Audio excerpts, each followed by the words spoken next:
Assalamualaikum class, it's your computer teacher Aisha Ijaz, and today we are going to study our next topic, and that is GPS. GPS, Global Positioning System. Now what is GPS? GPS एक ऐसी technology है जिसके ज़रिए आप अपने globe के इर्द गिर्द किसी भी ऑब्जेक्ट की पोजीशन को जो है आइडेंटिफाई कर लेते हैं। हमने अपनी प्रीवियस क्लासेस में ये पढ़ा था कि सैटेलाइट क्या होता है और सैटेलाइट किस तरह से काम कर रहा होता है। हमें ये पता है कि हमारा जो अर्थ है उसके इर्द गिर्द कम से कम 32 सैटेलाइट्स जो हैं वो ऑर्बिट कर रहे होते हैं एक स्पेसिफाइड डिस्टेंस पे, जो कि अबाउट 12,000 माइल्स का होता है, और एक पर्टिकुलर स्पीड से, जिसके ज़रिए ये सैटेलाइट दिन में 2 मरतबा, it's twice a day, they orbit all around the earth. That what happens कि आपके जो सैटेलाइट्स होते हैं वो किस तरह से आपके किसी भी ऑब्जेक्ट की पोजीशन को आइडेंटिफाई करते हैं कि वो एक्चुअली है कहाँ। तो ग्लोबल पोजीशनिंग सिस्टम जो है वो 3 मेन चीज़ों पे बेस्ड कर रहा होता है। The first thing is the satellite. The second thing is ground station, and the third thing is your receiver. अब होता क्या है कि आपका ग्राउंड स्टेशन आपके सैटेलाइट की पोजीशन को और वहाँ से आने वाले रेडियो वेव्स को आइडेंटिफाई कर रहा होता है कि वो किस स्पीड से आ रही है। अब रिसीवर क्या है? रिसीवर फॉर एग्जांपल कि मैं अपने मोबाइल फ़ोन को यूज़ करती हूँ जीपीएस मालूम, अपनी लोकेशन को मालूम करने के लिए, तो मेरा मोबाइल जो है वो रिसीवर है। और सैटेलाइट अब क्या है कि हमारा जो ग्लोबल पोजीशनिंग का जो तरीक़ेकार है वो एक ट्रायंगुलेशन है। अब ये चीज़ जीपीएस जो है वो एक ट्रायंगुलेशन के ज़रिए जो है वो हो रही होती है कि फॉर एग्ज़ाम्पल हमारे पास जब रेडियो वेव्स, हमारा सैटेलाइट 2 चीज़ें हर वक्त सेंड कर रहा होता है अर्थ को, और वो होती है एक उसकी लोकेशन और दूसरा होता है टाइम पीरियड जिस पर उसने वो अपना सिग्नल भेजा होता है। अब वो सिग्नल जब जाकर आपके रिसीवर पर पहुंचता है तो आपका रिसीवर सिग्नल क्रिएट करता है कि सिग्नल मिल गया। अब वो टाइम डिफरेंस जो कि आपके सैटेलाइट के भेजने से लेकर आपके रिसीवर एंड तक आता है, तो इस डिफरेंस को हम कैलकुलेट करते हैं और हम मल्टीप्लाई करते हैं उस स्पीड से जिस स्पीड से वो सिग्नल आपके पास पहुंचता है। अब हमें पता है कि 10th ऑफ सेकंड तक ये सिग्नल पहुंच जाता है, लेकिन हमें ये भी पता चलना चाहिए कि किस स्पीड से पहुंच रहा है। तो हमारे जो रेडियो वेव्स हैं वो अप्रॉक्सीमेटली 3 लाख किलोमीटर पर सेकंड की रफ्तार से हमारे अर्थ पर आ रहे होते हैं। तो हम क्या करते हैं, we have an equation to find out the distance. हमने फिजिक्स में भी पढ़ा है that distance is equals to the speed multiply by time. तो हम क्या करते हैं कि उस टाइम को मल्टीप्लाई कर देते हैं स्पीड से। अब क्या होता है कि ये तो हमें पता चल गया कि डिस्टेंस क्या है। अब कोई भी सैटेलाइट उस जो हमारा जो रिसीवर होता है वो उसे एक स्फीयर क्रिएट आइडेंटिफाई करता है, एक इमेजिनरी स्फीयर जो है वो क्रिएट कर देता है उस सैटेलाइट के गिर्द। अब क्या होता है कि वैसा ही एक स्फीयर दूसरा सैटेलाइट भी कर रहा होता है और एक तीसरा सैटेलाइट भी कर रहा होता है।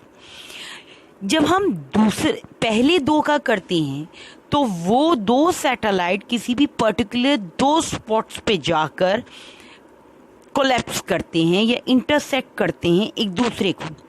जब तीसरे स्फीयर को हम उन दो स्फीयर्स के साथ कंपेयर करते हैं तो फिर एक पर्टिकुलर पोजीशन आइडेंटिफाई हो जाती है जहां वो तीनों स्फीयर जाकर कोलैप्स कर रहे होते हैं।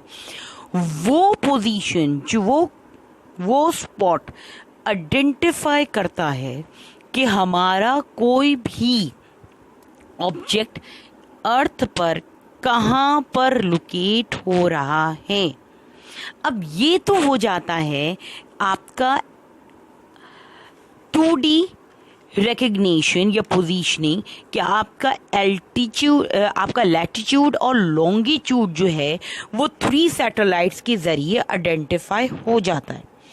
लेकिन हमारी एक्चुअल जो पोजीशनिंग है वो है 3D पोजीशनिंग। अब उसके लिए हम क्या कहते हैं, फॉर एग्जांपल अगर मैं ये कहूँ कि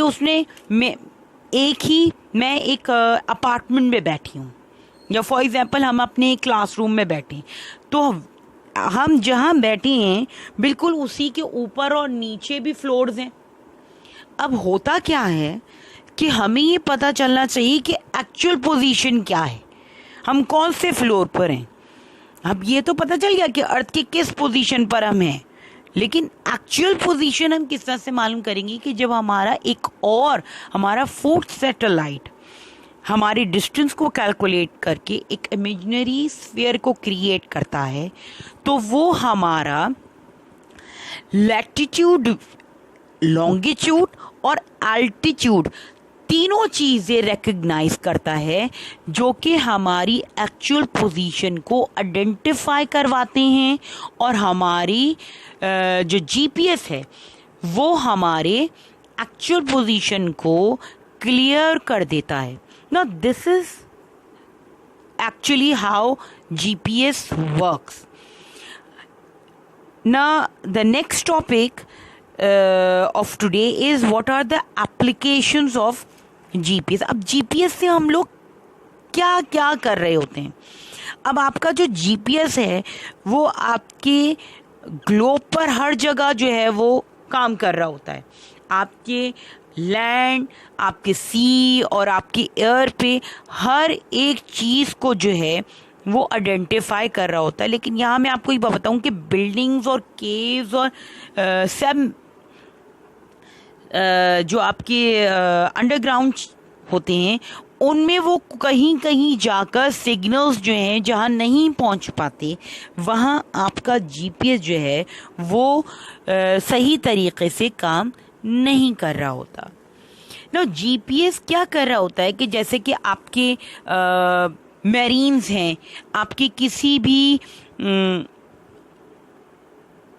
आप कह लीजिए किसी भी मोटर बाइक है या आपकी पोजीशन है, आपके एयरप्लेन्स हैं, आपके शिप्स हैं, उनकी पोजीशंस को या उनके ट्रैक को जो है वो आइडेंटिफाई करता है कि which one is the right track to follow. अब इसी तरह से हम अक्सर औकात हाइकिंग के लिए जाते हैं, हम ट्रैवल कर रहे होते हैं एक जगह से दूसरी जगह पे, तो जीपीएस जो है वो हाइकर्स, हंटर्स और माउंटेन बाइकर्स इन सबको जो है वो सही ट्रैक बता रहा होता है, या फिर ये कह लीजिए कि बिल्कुल सही आपको एरिया बता रहा होता है कि आपको कहाँ जाना है, कहाँ नहीं जाना है। आपका जीपीएस जो है वो आपके ऑटोमोबाइल्स को या आपके अर्थ के किसी भी स्पेसिफाइड रिएक्शन को भी जो है वो आइडेंटिफाई कर लेता है। फॉर एग्जांपल कि आपके वोल्केनो एरप्शंस को वो पहले से ही आइडेंटिफाई कर लेता है, क्योंकि वो आपके अर्थ की जो मूवमेंट होती है या change of movement of substance जो हो रहे होते हैं या मॉलिक, उसको वो आइडेंटिफाई कर रहा होता है और उसके बिहाफ पर आप प्रेडिक्शंस जो हैं वो हम कैलकुलेट्स कर सकते हैं। फॉर एग्जांपल हम कहते हैं रेन फोरकास्ट होने वाली है, या वेदर फोरकास्ट जो है वो हम आइडेंटिफाई करते हैं। वो इसी तरह से कि हम अपने ग्लोबल पोजीशनिंग सिस्टम के ज़रिए किसी भी ऑब्जेक्ट, किसी भी मॉलिक्यूल की पोजीशन को आइडेंटिफाई कर रहे होते हैं कि ये किस तरह से कितनी स्पीड के साथ या और किस डायरेक्शन पे मूव कर रहा होता है. These are the applications of GPS, and in this chapter, in this session, we have discussed that what is GPS, how it works, and what are the application. In next class we will have the notes about GPS and application of GPS. Up till then, hope you will revise, you will read the chapter which is on your page number 37 and 38 and 39. Read it carefully. In previous classes we have discussed cellular communication, satellite communication, revise them as well, and in upcoming session we will do the question and answer according to the topics which we have discussed today. Up till then, best of luck. Allah Hafiz.